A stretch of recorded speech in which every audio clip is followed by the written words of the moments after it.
look, what I want to say around this march is, I think this, regardless of whatever happens on the day, whether it's like a positive march and there's none of this kind of racial stuff that what people are worried about happens, or whether it's something bad, whatever happens on the day, the portrayal of this march, at least from the people on the left and a lot of the mainstream media, was always going to be painted in a certain negative light.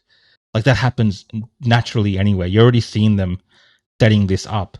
But there is contributing factors from the people who are promoting this in terms of the right or the conservative movements or people that are passionate about Australia that contribute to this as well, whether consciously or unknowingly.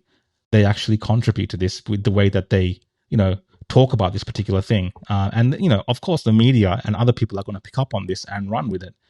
That's just the nature of these things. But a lot of people are not happy with the state of the country because of the issues they see around mass immigration. And a lot of people are starting to talk about mass immigration.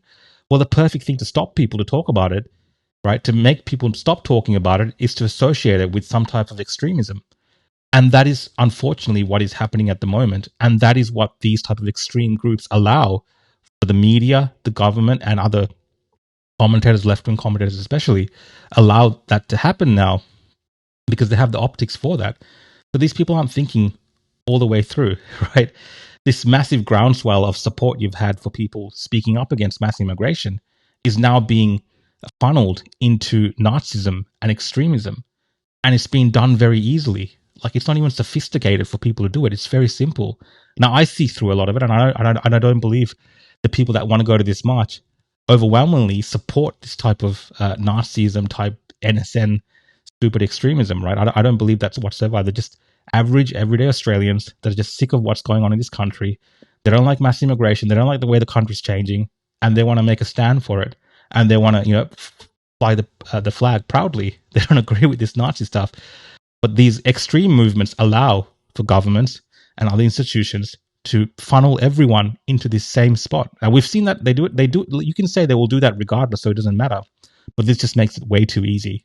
We do know from the history of these events that some of these more extreme elements of these political movements, they don't really understand the optics too much. They don't really care. For them, it's about recruitment. It's about getting eyes on their particular message, and it's about trying to get a win. Even if it means making everyone else look bad, they'll do that. And you want to associate the people that come out on the 31st with this type of Nazism. Yeah, you can go for it and have fun online doing this and feel great about telling everyone, how great all of this is, how great it is being an extremist.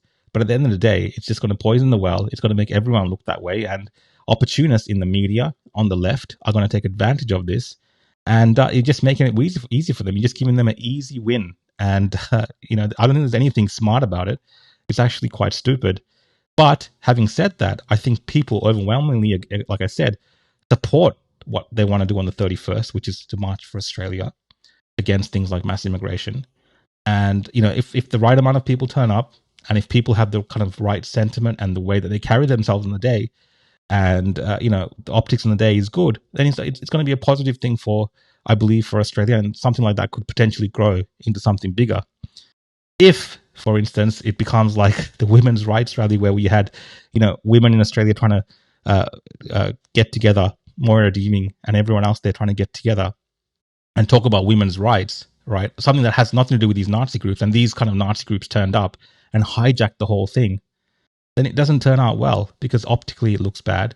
And people are going to get smashed for it, and it's going to dissuade people from coming into future events. Just naturally what happens.